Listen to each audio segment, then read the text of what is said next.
저는 서울대학에서 30년간 지리학을 가르친 교수였습니다. 그런데 교수로 정년퇴임을 못하고 정부로 가서 이 일 저 일을 하다가 2013년 2월에 정부를 나오면서 은퇴했고 이제 10년간 무직으로 살았습니다.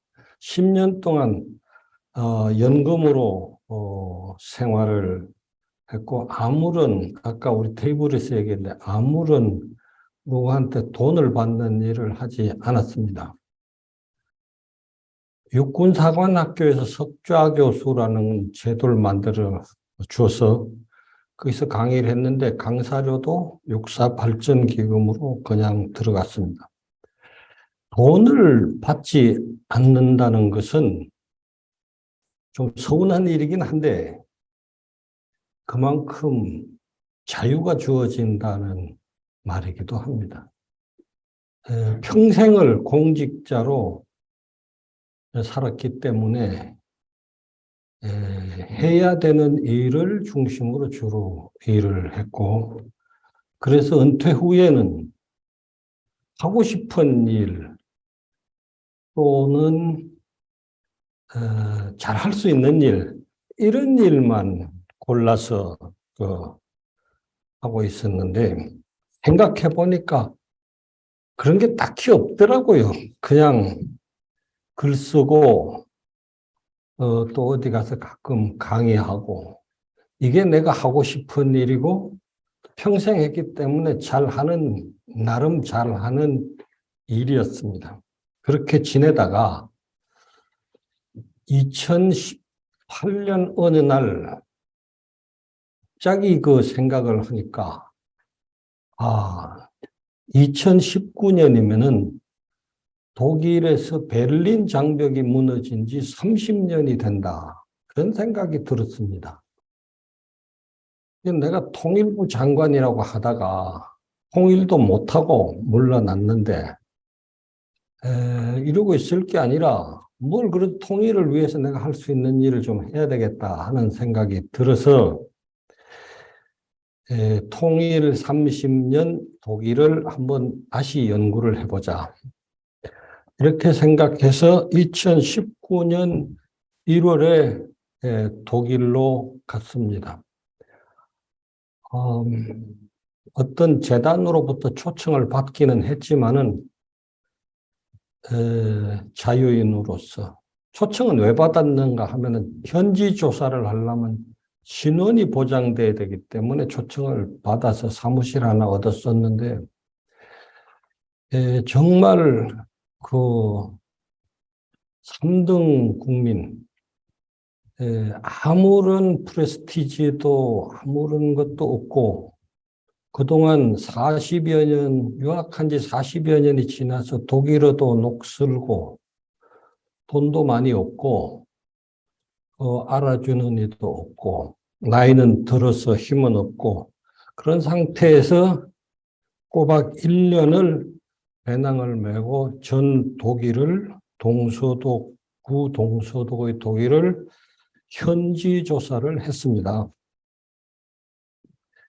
그 과정에서 이런저런 분의 소개와 추천과 또는 자발적인 요청으로 통일 당시에 동독의 수뇌부 그리고 베를린 시장 물론 서독의 수뇌부를 비롯해서 학자, 저널리스트, 기업가 이런 사람들을 만나고 그리고 통일 후에 태어난 대학생, 통일 세대라고도 그럽니다. 30살짜리들 만나서 모두 62명에 대해서 인텐시브 인터뷰를 했습니다. 여기 사회과 가신 분 있으면 아시겠습니다만은 집중 인터뷰라는 것은 그냥 바닥을 볼 때까지 묻는 겁니다. 묻고 대답하는 일을 해서 어, 내 녹슨 독일어로 1년 동안에 62명의 인터뷰를 어떤 경우에는 한 이틀에 걸쳐서 한 것도 있고 어떤 경우에는 한 두세 시간 한 경우도 있고 이렇게 해서 돌아왔습니다. 그리고 그것을 이제 그 나를 초청해 준 재단에 보고서를 내줘야 돼서 보고서를 써서 보냈더니 사람들이 당신 보고서를 독일 외교부에 보냈는데 출판을 왜 안 하느냐고 한다. 출판을 하는 게 좋겠다. 그랬습니다. 근데 그때가 코로나였습니다. 그래서 갈 수도 없고, 뭐 아는 출판사도 없고, 이래서 옛날에 친구, 교수 다 은퇴했죠. 그들도. 근데 출판사 아는 데 없느냐 했더니 자기도 잘 모르는데 뭐 은퇴한 지 오래돼서 만나는 출판사도 없다고 하면서 이런 출판사가 꽤 유명하니까 거기 한번 보내봐라. 그래서 독일어 책을 제일 많이 낸다는 LIT 펠락이라는데 내 원고를 보냈습니다. 그랬더니 호식이 깜깜하다가 한 두어 달 지난 다음에 당신 원고를 다 읽었는데 아주 중요한 문서 같아서 한자도 안 고치고 그대로 출판하겠다 이런 답을 받았습니다. 이제 코로나 때문에 비행기도 못 타고 뭐 출판사 편집장이라고 하는데 만난 적도 없고 얼굴도 모르고 그들도 나를 만난 적도 없고 그래서 이제 지메일 그 인터넷으로 이제 원고를 보내고 교정지를 보내고 뭐 사진을 어쩌고 하느라고 근 1년이 걸려서 지난 2월에 출판이 됐습니다. 그 사이에 앉아서 그것만 하고 있으니까 좀 그래서 우리 통일 얘기를 썼는데 한국엔 안 낸다는 게 이상하다 싶어서 다시 번역을 했습니다. 이거 아주 웃기는 일인데 한국 사람이 독일어로 쓴 거를 자기가 한국말로 번역하는 겁니다. 그런데 난 굉장히 쉬울 줄 알았어요. 한국어를 독일어로 번역하는 거는 좀 어려울 것 같은데 좀 힘이 들 것 같은데 독일어로 내가 써놓은 거니까 까짓 게 이거야 뭐 한 며칠 하면 안 되겠나 했는데 딱 붙어보니까 아니더라고요 이게. 엄청 힘들어요. 그걸 다 해놓고 봐도 이거 내가 쓴 글이 맞냐 싶은 생각이 들 정도로 외국어 냄새가 자꾸 나는 거예요. 제가 나름대로는 우리 김비서관 옛날에 우리 또 여기 천영세 비서관 주가 계십니다만, 나름대로는 대통령의 스피치라이터였습니다, 제가. 그래서 이 대통령이 한 연설문의 주요 연설문은 제가 다 썼습니다. 서울시장 연설문부터. 그래서 글을 내가 그래도 얼추 쓴다고 생각했는데 이 글이 잘 안 되더라고요. 그래도 뭐 번역이라고 해서 어떤 출판사에 줬더니 출판사가 만지작거리다가 대통령 선거가 끝나니까 출판을 하더라고요. 아마 조금 겁을 먹은 것 같아요. 제가 전 정부의 통일 정책에 대해서 상당히 비판적으로 썼거든요. 그게 그 책의 배경입니다. 제가 지금 말씀드린 게. 독일은 통일해서 30년이 됐고, 그리고 그 30년 후의 통일 독일은 유럽을 통합하고, 그 통합된 유럽의 중심 국가로 아주 힘차게 발전하고 있는데, 한국은 통일도 못하고 앉아가지고, 통일이라는 아젠다를 정치권의 테이블에서 치워버렸어요. 대통령과 외교관들이 공공연히 우리는 통일을 원하지 않는다.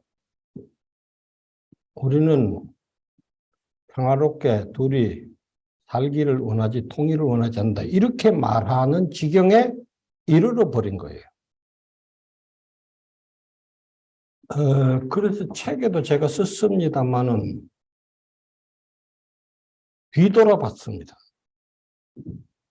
420여 년 전에 서해 유성룡 선생은 임진왜란 7년 전쟁을 이끌고 나서 영의정으로서 도채찰사로서, 도채찰사 요새 말로 하면 군사령관, 총사령관으로서 전쟁을 승리로 이끌고 왕을 다시 자리에 갖다 앉혀놓고 나서 낙향해서 초가 삼칸 누옥에서 책을 쓰기 시작했습니다. 임진왜란의 전사입니다. 징비록입니다. 그게. 국보로 지정이 되어 있는 아마도 한국인이 쓴 책 중에 가장 존중받는 책이 아닌가 합니다. 그 징비록 서문에 서해 선생은 이렇게 씁니다. 지난날의 잘못을 경계하여 훗날 같은 환란을 다시 겪지 않도록 하기 위하여 내가 이 책을 쓴다. 그래서 징비다. 징비라는 말은 뭐 중국의 시경에서 따왔다고 합니다만은 그 뜻은 임진왜란과 같은 환란을 다시 후손들이 겪지 않도록 하기 위해서 세세한 기록을 남겨서 조심하게 하려 한다. 이렇게 썼어요. 쓰고 징비록의 전쟁의 전후사를 아주 세세하게 기록을 해 놓으셨습니다. 거기에 두 가지 교훈이 있습니다. 하나는 외침에 대비하기 위해서 자강에 힘써라.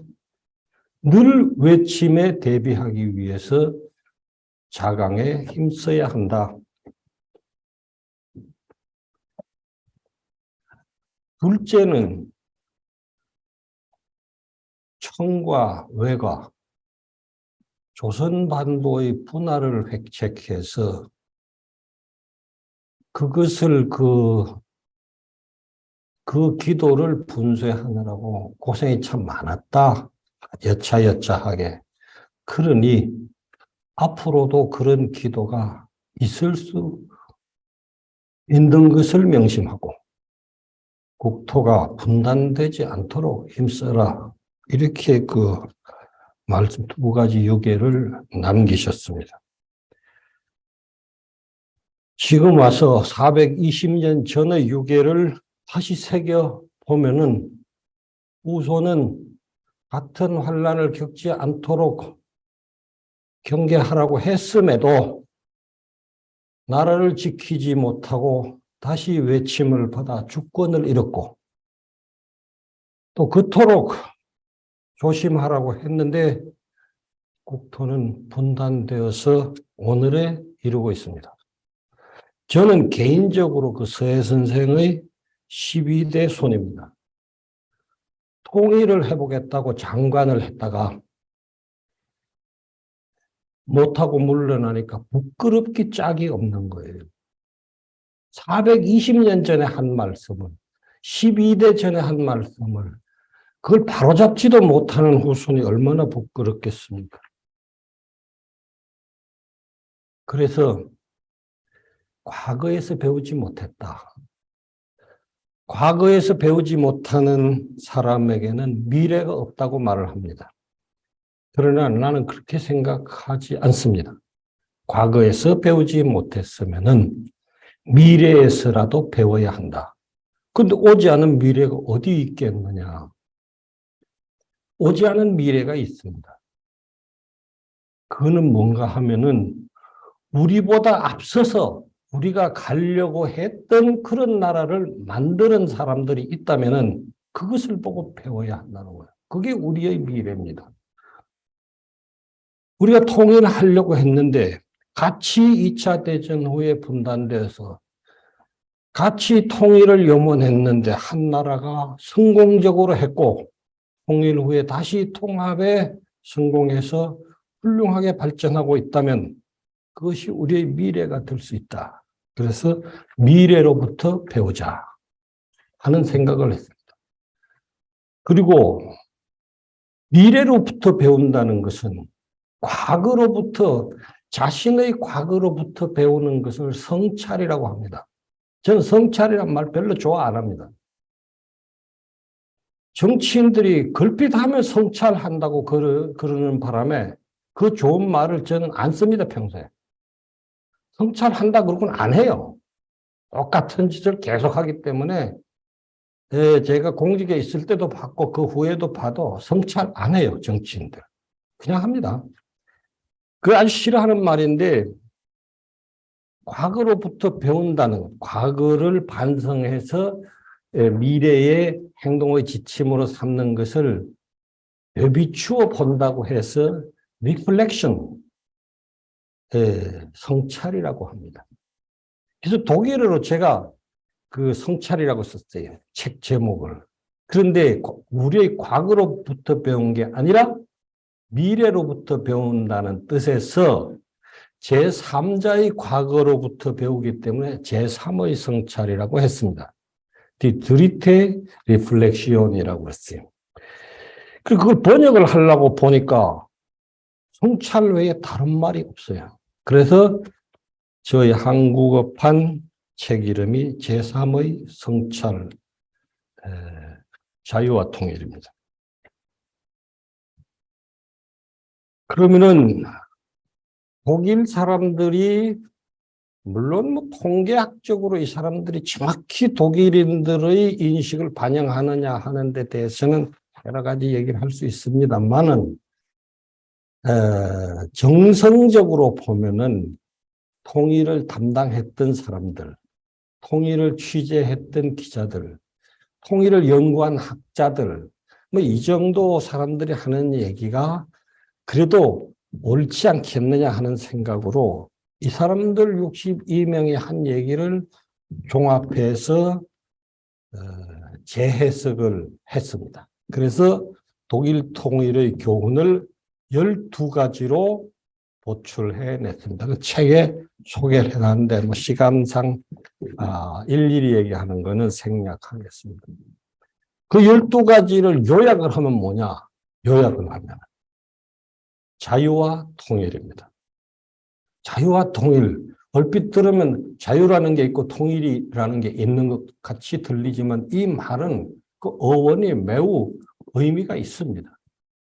1832년에 당시 여러 국가로, 여러 영주국으로 쪼개져 있던 독일이 함바하라는 데서 축제를 엽니다. 당시 형편이 정치회의를 열 형편이 못 됐기 때문에 그 배경 여러분들이 아십니다. 못 됐기 때문에 함바하 페스트라는 축제라는 이름으로 영주들을 초청을 해서 독일 통일을 논의합니다. 거기에서 이 사람들이 선언문에 채택한 말이 있습니다. 우리는 자유를 원한다. 그리고 우리는 통일을 원한다. 우리는 자유가 있는 통일을 원하고 자유가 없는 통일을 원하지 않는다. 이게 핵심입니다. 그거를 줄여서 자유와 통일이라고 합니다. 요 와는 독일말로 운트인데 영어로 엔드와 같은 건데 이 운트라는 것의 의미가 대단히 복합적입니다. 그래서 자유가 있는 통일 또는 자유로운 통일, 자유가 먼저고 다음이 통일 이런 뜻을 내포하고 있습니다. 그것이 1949년 독일의 기본법, 서독의 기본법입니다. 이 헌법이라고 하지 않고 기본법이라고 하는 것은 분단국가이기 때문에 헌법을 기본법이라고 불렀어요. 기본법에 그 말을 그대로 이어받았습니다. 그리고 그로부터 40년 후에 1990년에 그게 쓰여진 그대로 독일은 통일을 합니다. 자유가 있는 통일입니다. 이 말은 다시 1989년의 독일의 평화혁명에서도 되짚어 볼 수가 있습니다. 동독 시민들이 평화 데모를 할 때, 평화 시위를 할 때 내건 구호가 Wir sind das Volk. We are the people. 우리가 국민이다. 우리가 국민이다. 입니다. 우리가 인민이다. 그 말은 인민에게 자유를 내놔라. Wir sind das Volk. 자유를 내놔라. 여행의 자유, 직업 선택의 자유, 말을 할 자유, 자유를 내놔라. Wir sind das Volk. 그 구호로 라이프치히에서, 드레스덴에서, 그리고 동독의 베를린에서 평화 시위를 해서 마침내 베를린 장벽을 무너뜨립니다. 베를린 장벽이 무너지고 나서 구호가 바뀝니다. Wir sind ein Volk. We are one people. 우리는 하나의 인민이다. 통일하겠다 이겁니다. 하나의 국민이다. 통일하겠다. 그래서 거기에서도 자유와 통일이라는 함박 페스트의 선언문이 그대로 반영이 됩니다. 그리고 동독의 자유선거가 1990년 3월에 이루어집니다. 그 자유선거를 통해서 동독 인민들은 자유통일을 선택합니다. 그리고 90년 10월에 독일은 통일합니다. 장벽이 무너진 지 채 1년이 되지 않아서 자유통일을 달성하는 것입니다. 독일 사람들이 가끔 제가 그 독일에 있을 때 2019년 20년 있을 때 영국 사람들을 조롱하는 말을 합니다. 우리는 통일하는데 1년이 채 안 걸렸는데 쟤들은 브렉시트 하는데 3년이 넘어 걸렸다. 이렇게 얘기를 합니다. 빠져나가는데 3년 넘어 걸렸다. 이러면서 아주 자랑스럽게 얘기를 하기도 합니다. 그렇게 단기간 내에 통일을 완수한 데 대해서 비판하는 사람들이 있습니다. 졸속하다. 또는 서독으로 편입된 것은 흡수 통일이다. 아니다. 통일을 할 것이 아니라 동독의 사회주의 체제를 개혁해서 살렸어야 했다. 아니다. 몇 단계에 걸쳐서 점진적인 통일을 했었다. 이런 말들을 한국의 기자들이 베꼈습니다. 그리고 그런 말을 하는 지식인들을 한국으로 초청해서 온 대학에서 강연을 했습니다. 여러분들이 잘 아는 하버마스.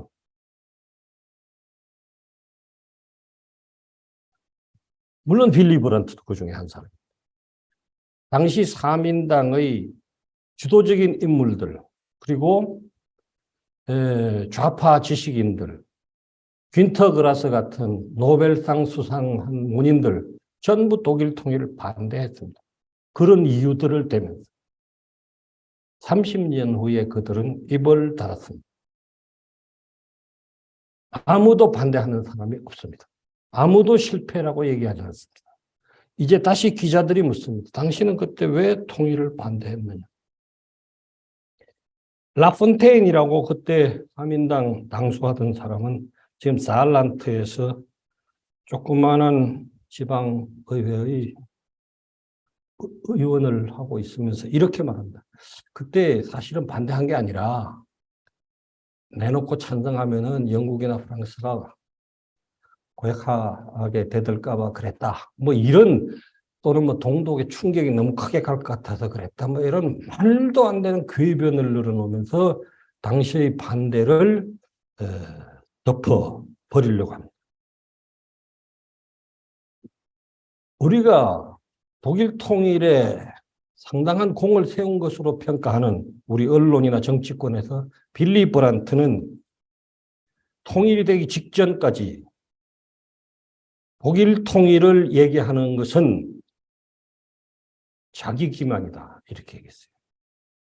통일은 없다. 이렇게 얘기했어요. 그리고 우리 지식인들이 글빛하면 인용하고 하는 프랑크푸르트 학파의 많은 사회학자들이 독일 통일은 실패할 것이다.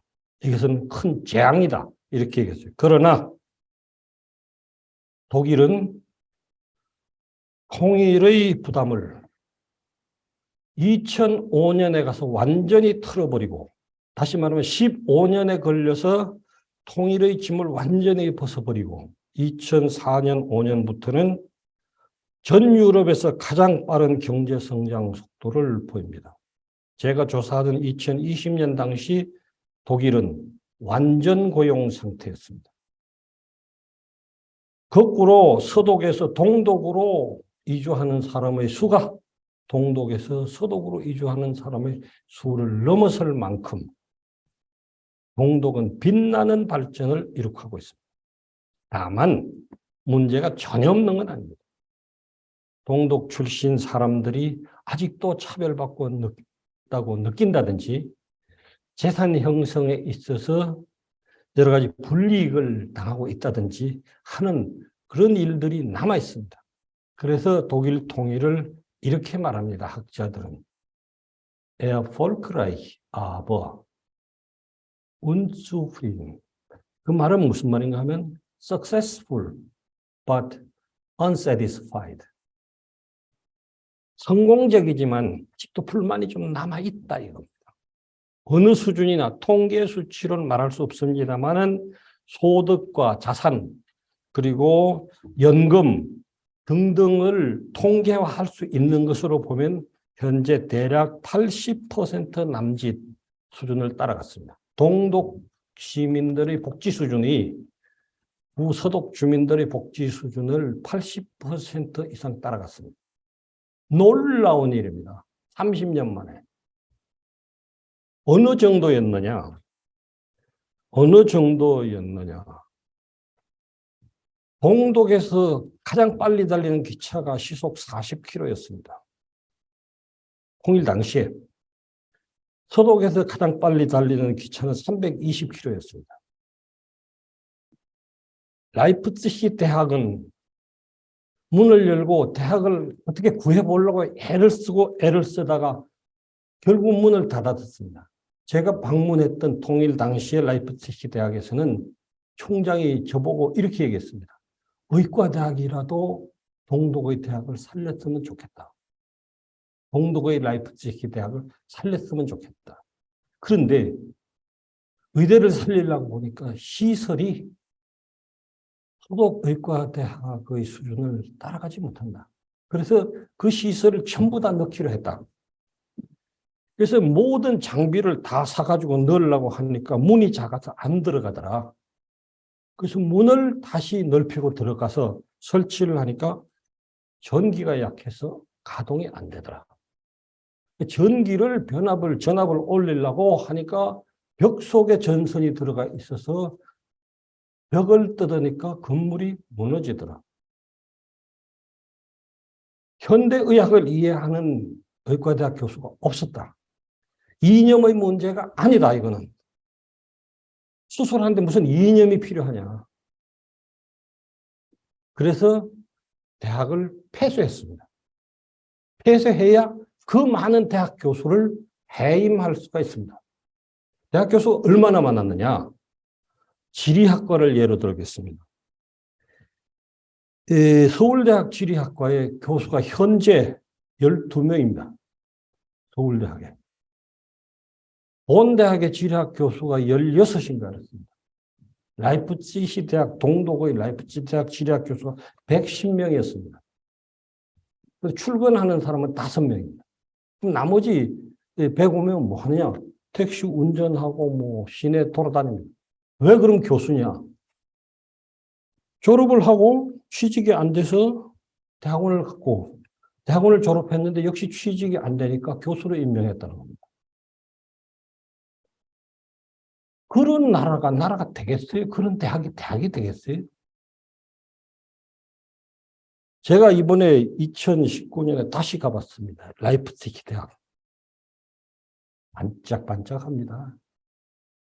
최고의 대학이 되어 있습니다. 서독 학생들의 꿈이 라이프치히 대학으로 옮기는 것입니다. 최고의 대학입니다. 그래서 라이프치히를 독일 학생들은 동독의 등대라고 부릅니다. 거기에 빛이 있다. 이렇게 됐어요. 자, 이걸 보고도 통일을 원치 않는다라고 말할 수 있겠습니까? 제가 한국에 돌아와서 책을 쓰는 동안 통일에 관계되는 또는 정부에 관계되는 사람들을 이래저래 불가피하게 만났습니다. 제가 통일부 장관을 역임했으니까 어쩔 수 없이 만나는 거죠, 이런 사람들을. 그런데 하나같이 통일은 조급하게 할 게 없다. 시간을 두고 천천히 가는 게 맞다. 되지도 않는다. 중국이 저래 반대하는데 되겠냐. 차라리 둘이서 큰 전쟁이나 하지 말고 이렇게 지내는 게 좋다. 이런 얘기들을 합니다. 그게 정부의 기본 입장이었습니다. 지난 정권에. 제가 여러분들에게 오늘 얘기하고자 하는 것은 이러한 입장이 비겁하다는 것입니다. 우리가 민주화를 통해서 산업화를 통해서 그리고 선진화를 통해서 엄청난 것을 이루었습니다. 전 세계가 부러워하는 기적을 이루었습니다. 자유를 누리고 풍요를 누리고 있습니다. 그리고 누구도 이제 한국인을 괄세하지 못합니다. 한국 여권은 세계의 모든 나라에서 환영받고 가장 잘 대우를 받는 그런 여건이 되어 있습니다. 그래서 우리는 상당히 뽐냅니다. 호주머니에는 100만 원이 넘는 핸드폰이 들었고 차는 크고 번쩍거립니다. 그리고 음식점은 질비하고 몸무게가 너무 많이 나가서 가지도 않는 자전거를 타고 다닙니다. 얼마나 신납니까? 에? 주요 이슈가 어떻게 하면 살을 빼느냐가 되어 있습니다. 상상도 못했던 풍요와 자유와 번영을 누리고 있습니다. 대통령 욕 막 해도 아무 상관없어요. 대통령 부인이고 뭐 그냥 막 조져도 아무 일도 없습니다. 이런 자유를 누리는 나라가 어디 있습니까? 그러나 그 자유와 풍요, 깨어지기 쉬운 자유, 깨어지기 쉬운 풍요입니다. 며칠 전에도 미사일이 속초 앞바다, 울릉도 앞바다에 떨어졌습니다. 깨어지기 쉬운 자유. 그리고 그렇게 되면은 주가가 폭락을 합니다. 깨어지기 쉬운 풍요입니다.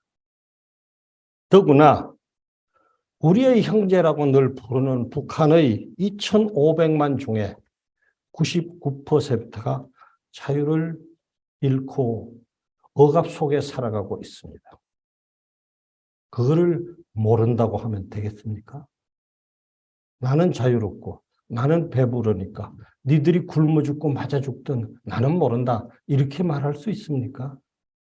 그렇게 말한다면 부끄러워해야 됩니다.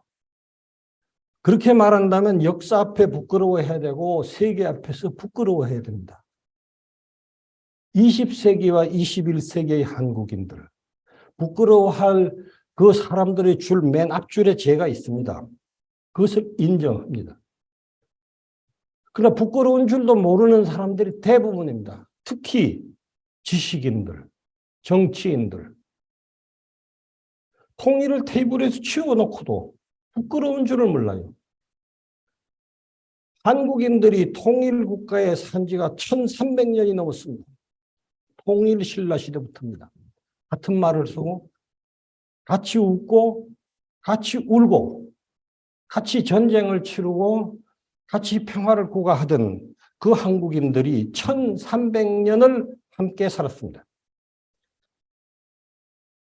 그동안 외침도 많았고 가뭄도 많았고 홍수도 많았고 그리고 이런저런 환란도 많았습니다. 그래도 나라를 잃지는 않고 1300년을 견딘 겁니다. 20세기의 한국인들 나라를 잃었습니다. 그리고 그 잃은 나라를 남의 도움으로 되찾았습니다. 해방, 우리 힘으로 했습니까? 2차 대전에 일본이 패전하면서 우리가 해방된 겁니다. 남의 힘으로. 근데 그나마도 못 지키고 분단되었습니다. 분단되었어도 조용히나 지냈습니까? 치고받고 싸워서 수백만이 죽고 다쳤습니다. 그러고도 자유와 풍요를 뽐내고 살 수 있습니까? 20세기를 사는, 21세기를 사는 한국인들 부끄러워할 줄 알아야 된다고 생각합니다. 다시 말씀드립니다만은 그 부끄러워하는 한국인들의 앞줄에 제가 있다는 것을 인정합니다.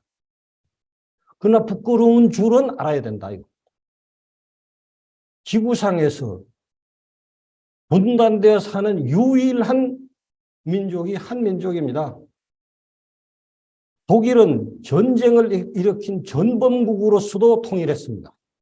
우린 전쟁을 일으킨 적도 없고 식민지에서 얻어맞으면서 산 죄밖에 없는데 무고하게 분단됐으면서도 통일을 하지 못했습니다.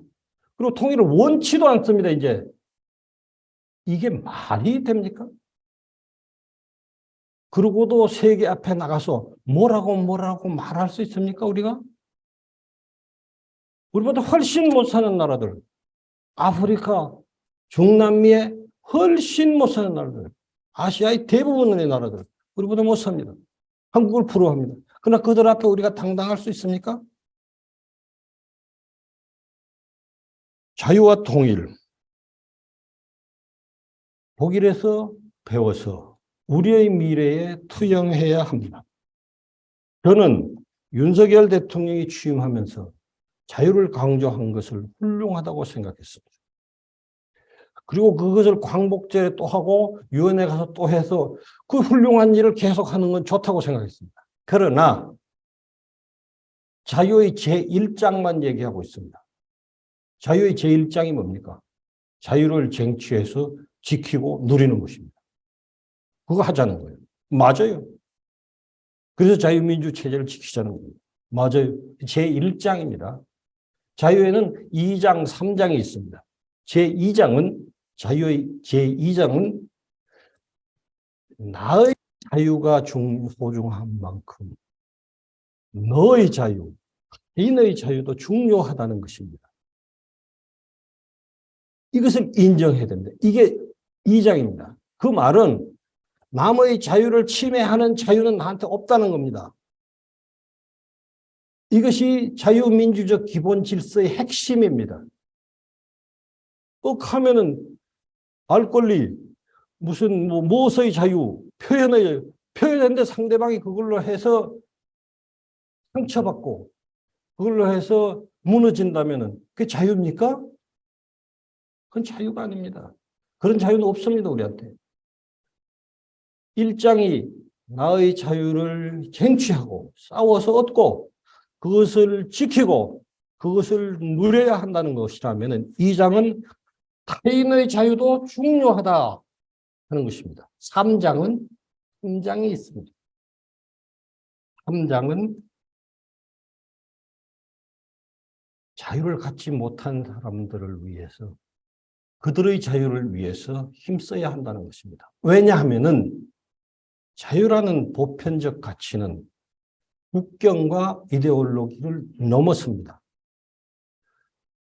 나만 자유로우면 돼. 니들은 뭐 짐승이 되든 노예가 되든 상관없어. 이건 자유인의 태도가 아닙니다. 헤겔은 자유를 확대한 것이 인류의 역사라고 했습니다.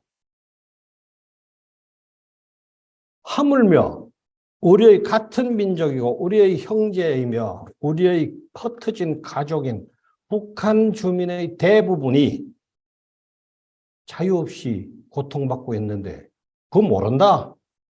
이건 자유가 아닙니다. 자유인의 태도가 아닙니다. 윤 대통령이 자유의 2장과 3장을 계속해서 말한다면 나는 박수를 칠 것입니다. 자유의 3장은 무엇인가? 자유가 없는 이들의 자유를 위해서 힘써야 한다는 겁니다. 그건 뭐겠습니까? 북한 주민들이 자유를 누릴 수 있는 것. 그것은 통일입니다. 자유통일. 그래서 윤석열 대통령과 정부는 자유담론을 자유통일로 이어가야 합니다. 그것에 미치지 못하면은 이 자유는 시작에서 끝나는 겁니다. 그리고 말로 끝나는 것입니다. 나는 언제고 이 정부가 자유의 2장, 3장으로 넘어가서 국민들에게 자유인의 책임과 도리를 다할 것을 촉구하게 되기를 바라고 있습니다. 그러면 통일이라는 게 도대체 말은 쉬운데 되겠느냐? 이게 이제 대부분 사람들이 묻는 겁니다. 제가 장관일 때 물러난 유엔군 사령관이 저를 예방해가지고 장관 내가 꼭 물어보고 싶은 말이 있었는데 당신들 정말 통일을 원합니까? 이러는 거예요. 지금 다시 한 번 말해봐라. 이랬더니 아니, 정말 한국인들은 통일을 원합니까? 이러는 거예요. 그래서 당신이 좀 앉아라. 그래가지고 이제 내가 그 친구를 붙들고 내가 그 친구 항복할 때까지 얘기를 했어요. 당신하고 통일을 해야 되는데 당신한테 그런 걸 물으면 되겠냐? 어? 당신 저 왜 와 있는지 아느냐? 그래가지고 이 친구가 잘못했다고 그러고 미국에 돌아가면은 한반도 통일을 위해서 힘쓰는 노력을 하겠다고 다짐을 받고 내가 풀어줬어요. 근데 그뿐만이 아닙니다. 마이니치 신문의 주필도 나한테 와서 물어봤습니다. 정말로 통일을 원하냐고. 통일이 될 것 같으냐고. 그래서 당신은 아직도 그런 생각을 갖고 있냐. 그러니까 당신들이 세계에서 야파노라고 비난받는 거다. 한국을 그만큼 지배하고 그만큼 수탈하고 그만큼 고통스럽게 만들어 놓고 나서 한국 분단의 기본적인 책임이 당신들한테 있는 것도 모르느냐. 일본이 식민지화 안 했으면 우리는 분단도 안 됐어요. 원주에는 일본한테 있는 겁니다. 아니죠. 원주는 우리한테 있죠. 우리한테 있는 거예요. 그러나 일본이 그 책임의 일부를 갖고 있는 거예요. 그런데 그 친구 나한테 니를 통일 원하냐 이러면 되겠어요? 그래서 그 친구도 나한테 혼좀 많이 났어요. 어느 식당에서 점심 먹자고 만나가지고 그거 물었다가 막 3시인지 4시까지 그 나한테 혼나고 다시는 안 그러겠다고. 자, 통일이 되겠느냐? 나는 통일이 아주 가까이 와 있다고 믿는 사람입니다. 뭘 보니까 그러느냐? 보이는 것만 보면은 모릅니다. 안 보이는 것도 보고 안 보이는 소리도 들어야 합니다. 통일이 안 된다고 하는 반통일적 미신에 3가지 미신이 있습니다. 3가지 미신. 이거 오늘 저녁 기억해 두세요. 그 미신에 사로잡혀 있으면 미신에서 벗어나세요. 오늘 저녁부로. 첫째 미신은 지정학적 미신입니다. 지정학적 미신. 제가 지정학자입니다. 제가 세계지리학회의 사무총장을 6년간 한 사람입니다. 세계지리학회를 6년간 이끌었던 지리학자입니다. 지정학적 미신이 있습니다. 그건 뭐냐? 지구상에는 대륙 세력과 해양 세력이 있는데 대륙 세력의 심장부는 유라시아 대륙의 저 가운데다. 그 세력과 해양을 자유롭게 돌아다니는 세력이 늘 주도권을 놓고 다투게 돼 있다. 그런데 다투는 장소로 아주 적절한 데가 해안이다. 해안 중에서도 반도다. 해양 세력은 반도를 교두보로 해서 대륙으로 진출하려고 하고, 대륙 세력은 반도를 기지로 해서 해양으로 나가려고 한다. 그러니 그 교두보로서 지구상에서 제일 좋은 장소, 한반도다. 그러니 한반도에서 이거는 대륙 세력과 해양 세력이 맞붙게 돼 있다. 그러므로 한반도는 이 전쟁과 갈등으로부터 벗어날 수가 없다. 그래서 분단된 거다. 차라리 분단돼서 전쟁을 안 하는 게 최고다. 이런 생각입니다. 그럴듯하지 않아요? 네? 그럴듯합니다. 근데 모든 그런 이론이나 가설은 족보를 알아야 돼요. 이 가설이 어디서 나왔는지 족보를 알아야 돼요. 그 족보를 따져보면 그 족보의 맨 위에 칼 하우스호퍼라는 독일 지정학자가 있습니다. 뮌헨대학 교수였습니다. 이 사람이 2차 대전 직전에 2차 대전 당시까지 일본 독일 대사관의 무관으로 와 있었습니다. 칼 하우스호퍼가 무관으로 와 있으면 당연히 일본의 고위 장성들하고 교분을 갖게 됩니다. 그러면서 이 사람이 지정학이 얘기를 했어요. 아틀란트라는 게 있고 해양 세력이 있고 대륙 세력이 있어서 이게 맞붙는다. 그래서 이 해양을 포위하는 림랜드, 이 주변 세력이 대륙을 포위하고 이걸 뚫기 위해서 아시아에서 인도양에서 그리고 대서양에서 계속해서 대륙 세력은 출구를 찾는다. 뭐 이런 얘기들을 해준 거예요. 그 일본 군인들이 가만 들어보니까 그 얘기가 재밌단 말이에요. 그래서 그걸 약간 각색을 해서 일본의 한반도 침략과 식민지화를 정당화할 수 있는 지정학적 가설을 만들어냅니다.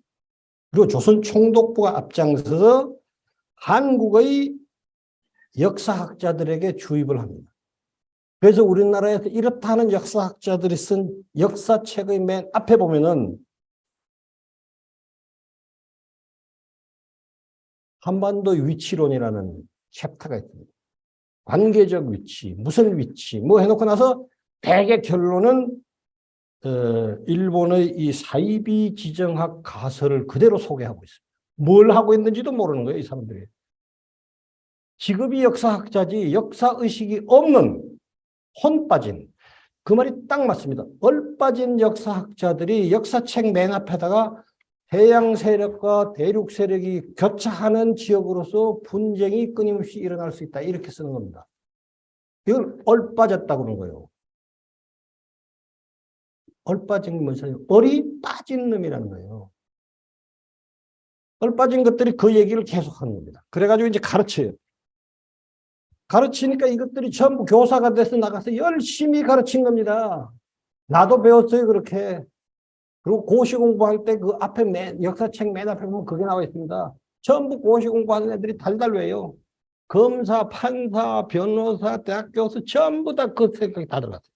그 우리나라 지식인들이 이 사이비 지정학적 가설에 전부 포로가 됐습니다. 이게 첫 번째 미션입니다. 그래서 한반도는 통일이 안 된다.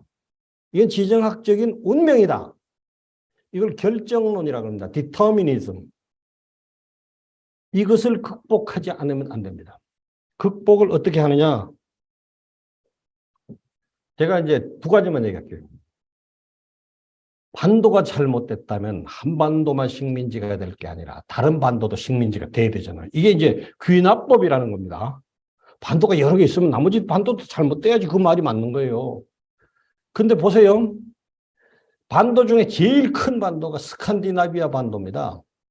스칸디나비아 반도. 이렇게 나와 있잖아요. 스웨덴, 노르웨이, 핀란드. 예? 세계가 부러워하는 복지국가입니다. 반도 중에 유럽에 또 큰 반도가 하나 있어요. 이베리아 반도입니다. 스페인과 포르투갈이 있는. 반도에서 출발해서 무적 함대를 이끌고 지구의 절반을 식민지로 만든 그런 세력이 반도에서 출범했습니다. 그리고 아주 잘생긴 반도가 또 하나 있어요. 이태리 반도입니다. 예? 지중해 안에 있는 이태리 반도는 반도를 토대로 해서 로마 제국을 만들었습니다. 당시에 알려진 세계 최대의 제국을 건설했습니다. 반도를 바탕으로.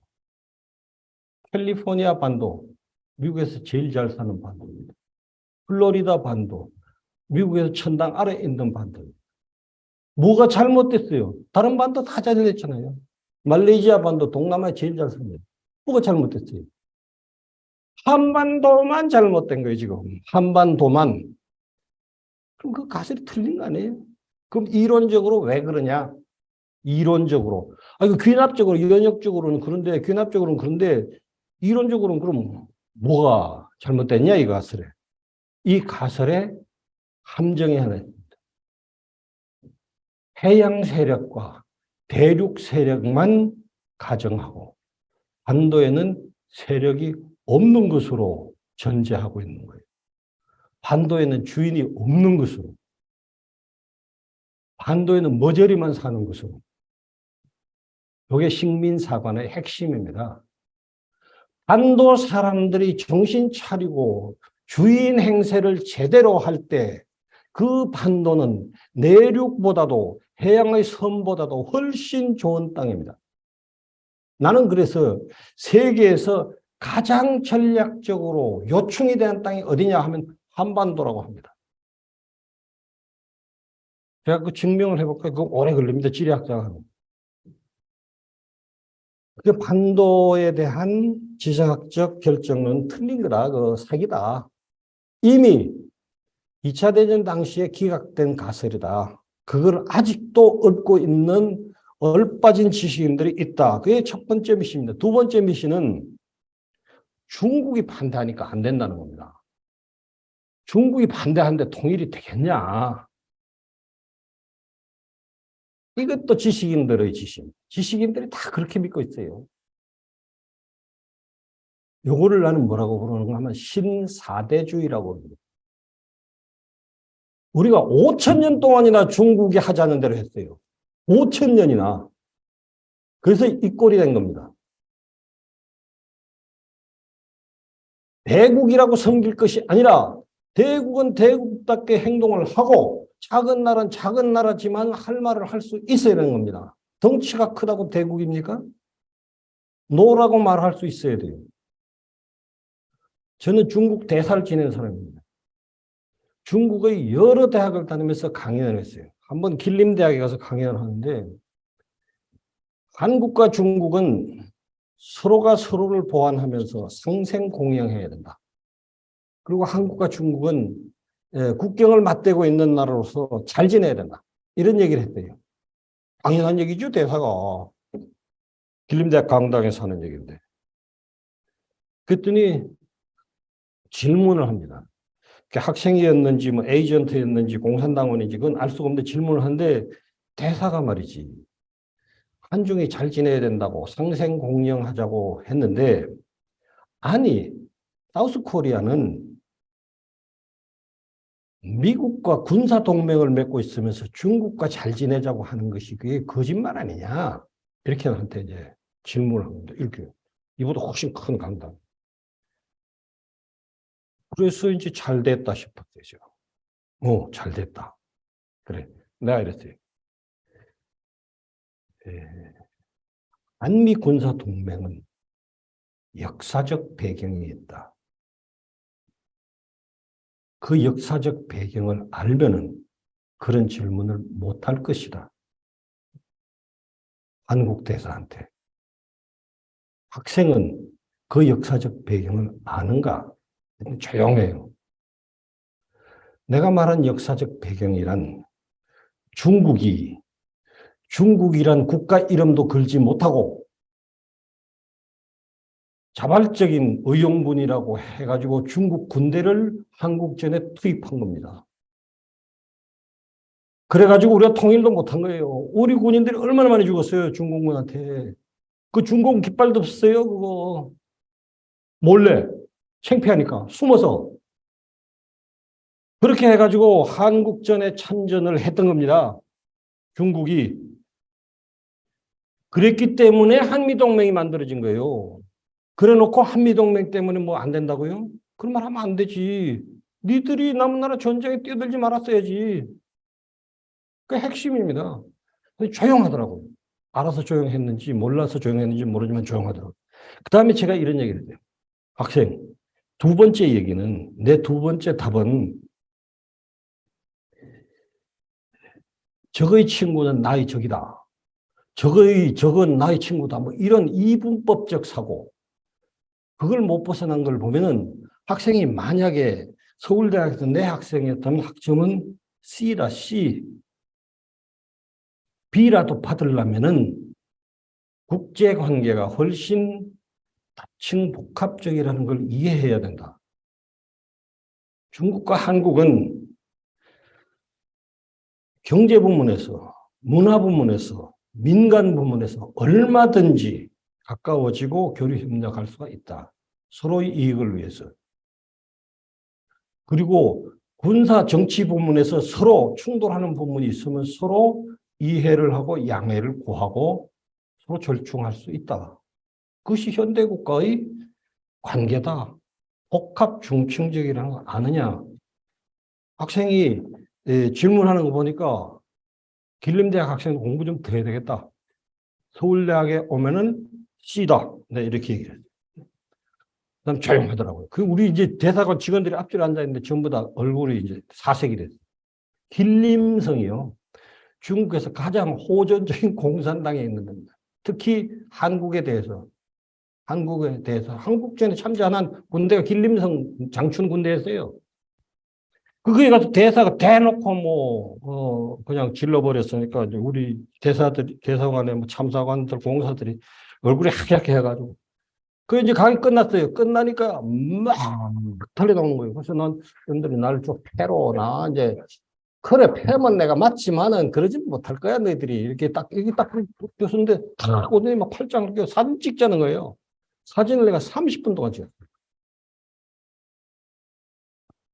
노라고 할 때 노라고 말해야 상대가 나를 신뢰합니다. 노와 예스를 분명히 해야 상대가 내 말을 믿습니다. 그래서 사드를 배치할 때도 이렇게 했어야 맞습니다. 사드 우리 배치한다. 이렇게 말해야 됩니다. 그럼 안 된다 이러면 안 된다고 해도 우리는 한다. 이렇게 말해야 됩니다. 그럼 재미없다. 재미없어도 우리는 한다. 왜냐하면은 이것은 우리의 생존이 걸린 문제다. 선택이 아니다. 핵의 위협으로부터 우리를 보호하는 것은 우리의 생존을 지키는 일인데 당신이 좋다 나쁘다 말할 일이 아니다. 그래서 중국이 우리하고 뭐 단결을 한다면 어쩌겠느냐 우리가 살아야 되는데 그러나 다시 생각해봐라. 당신들 같으면 그렇게 안 하겠느냐. 이렇게 했어야 돼요. 그러면은 제가 경험으로 비추어 볼 때 중국은 이렇게 합니다. 그래도 하면 재미없어. 네. 오케이? 그래도 우리 할 거야. 이러고 돌아와야 됩니다. 돌아오면은 그다음에 사들 배치하잖아요. 그럼 중국이 이제 생크션에 들어갑니다. 제재. 뭐 수출 금지, 무슨 얼마치 이상 계약 금지, 한국 사람들 여권 까다롭게 여러 가지 해요. 그런가 보다 하는 거예요. 그래도 우리는 끊임없이 중국에 대해서 하던 대로 하는 겁니다. 대략 그게 얼마나 가는가 하면 3개월 내지 6개월 갑니다. 그러면 끝납니다. 왜냐하면은 아까 얘기했듯이 오늘날의 국제관계는 다층 복합적입니다. 우리 부품이, 우리 반도체가, 우리 기계 부품이 안 들어가면 중국 공장이 섭니다. 중국에 쓰는 모든 공업 제품이 중국 자체 생산한 게 아닙니다. 더 많은 얘기가 있으면 생략하겠습니다. 어쨌든 그 두 번째 미션, 세 번째 미션은 시간에 대한 미션입니다. 시간에 대한 미션. 그건 뭐냐? 많은 지식인들이 이렇게 얘기합니다. 지금은 너무 남북이 너무 이질적이고 너무 격차가 크고 반감이 커서 지금 통일하는 것은 어려워. 그러니 시간을 두고 좀 동질화된 다음에, 좀 격차가 준 다음에, 좀 그 차별이 좀 완화된 다음에 그 서서히 하는 게 맞다. 이렇게 얘기합니다. 거짓말입니다. 새빨간 거짓말이에요. 통일은 언제 하는 게 제일 좋았는가 하면은 분단된 다음 날 하는 것이 제일 좋았어요. 그러면 격차고 차이고 뭐 이질적이고 아무것도 없어요. 그냥 어제까지 같이 샀으면 오늘 뭐 통일하면 그럼 끝이에요. 그냥. 근데 그게 하루가 더 가면 하루가 더 가는 만큼 거리가 멀어지고 격차가 커지고 이질화되고 반감도 생기고 이렇게 되는 겁니다. 시간을 더 벌자. 이거는 거짓말입니다. 그거는 무슨 말인가 하면 그냥 이대로 살자. 이제 우리 길 가다 친구 만나면 이러잖아요. 언제 만나서 밥 한 번 먹자. 이거 거짓말이거든요. 밥 먹으려면 지금 먹어야지. 아니면 지금 약속을 해야지. 언제 만나면은 이 다음에 한 번 만나서 이게 다 거짓말이에요. 그냥 땜빵입니다. 네? 시간이 흐르면은 통일은 어려워진다. 시간은 통일의 편이 아니다. 그러므로 이 세 가지 미신을 믿는 분들이 혹시 믿는 분들이 있으면 이 시간부로 미신에서 벗어나시기 바랍니다. 굉장히 중요한 일입니다. 그래서 통일에 반대하는 사람들이 대체로 가방끈이 길고 뭘 배웠다는 사람들이 그래요. 헛배운 거죠. 헛똑똑이들. 그리고 주머니에 든 게 많고 그 몇 푼 된다고. 그리고 젊은 친구들입니다. 젊은 친구들 잘못이 아니에요. 기성세대가 못 가르쳐서 그런 거예요. 잘못 가르쳐서. 지금도 중고등학교에서 잘못 가르치고 있어요. 김일성에서 가르치고 이승만을 혐오하도록 가르치는 사람들, 그 잘못 가르치는 거예요. 분단이 미국 때문에 분단됐다고 가르치는 사람들, 잘못 가르치는 거예요. 말은 진실이라고 하면서 사실은 거짓을 가르치고 있는 거예요.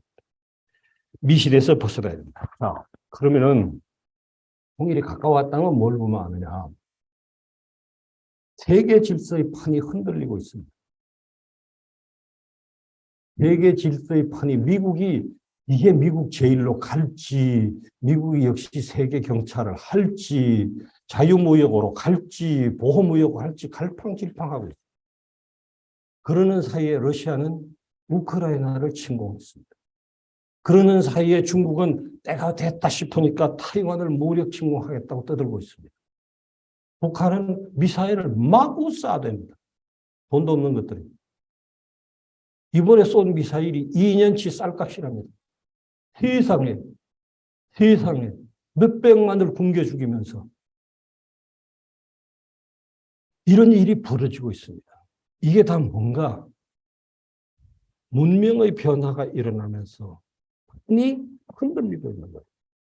아니, 지구의 질서, 세계 정치 질서가 바뀌고 있는 겁니다. 어디로, 어떻게, 언제까지 아무도 모릅니다. 그러나 흔들리고 있는 건 사실이에요. 그러면 흔들리는 판 위에서 우리는 무엇을 해야 되느냐? 정신 차려야 돼요. 제일 중요한 게 정신 차리는 거예요. 정신 차리고 흔들리는 판 위에 기회가 있는지를 봐야 됩니다. 그리고 그 판을 우리가 원하는 방향으로 움직일 수 있는 가능성이 있는지를 봐야 돼요. 그 가능성을 연대를 통해서 만들어내야 됩니다. 흔들리는 판 속에 기회가 있습니다. 여러분들은 잘 모르시고 여기 머리가 희끗하신 분들은 좀 대충 아실 텐데 흔들리면 기회가 있습니다. 언제 돈 버느냐? 흔들릴 때, 경기가 오락가락할 때 돈 버는 겁니다. 집값이 막 늘뛰듯 할 때, 이럴 때 돈 버는 거예요. 예? 그리고 막 부도 난다고 난리구슬할 때 돈 버는 사람들이 나옵니다. 제일 쉬운 예를 하나 들어드릴게요. 내가 학교 다닐 때 서울물리과대학이 동숭동에 있었습니다. 종로 5가에서 해화동 가는 지금 서울대학병원이 있는 거기에 있었어요. 그 맞은편이 지금 무슨 뭐 공원처럼 되어 있는데 그게 서울물리대전입니다. 거길 다녔는데 버스를 탑니다. 서울역에서 또는 뭐 종로에서 광화문에서 버스를 타요. 서대문에서. 하면 거기 가는 버스가 72번입니다. 나 아직도 기억해요. 72번 버스를 타면 이게 정릉까지 가는데 엄청 복잡합니다. 버스 정원이 아마 45명일 텐데 아마 내 생각에 145명은 태울 거예요. 그래가지고 안 들어갈 때까지 탑니다. 차문이 안 닫혀. 그래 차장이라는 여자애가 있습니다. 이 두드리면서 오라이. 걔가 차문에 매달려 한 발만 얹어놓고 차문에 매달려. 문이 안 닫히니까 사람이 너무 많이 들어갔습니다. 그러면 기사가 어떻게 하는가 하면은 자 이렇게 다가 슉슉 이렇게 합니다. 운전을. 바꿔 껐다가 왼쪽 껐다 다시 오른쪽 푹 껐거든요. 그럼 사람들이 휙 쏠립니다. 그럴 때 사람들이 안쪽으로 쏠리잖아요. 문을 착 닫습니다. 그러고 가요, 버스가. 예? 설 때는 또 어떻게 하느냐. 설 때는 이게 가다가 급브레이크를 딱 잡으면서 칙칙 이렇게 씁니다. 그러면 사람들이 앞으로 팍 쏠려. 예?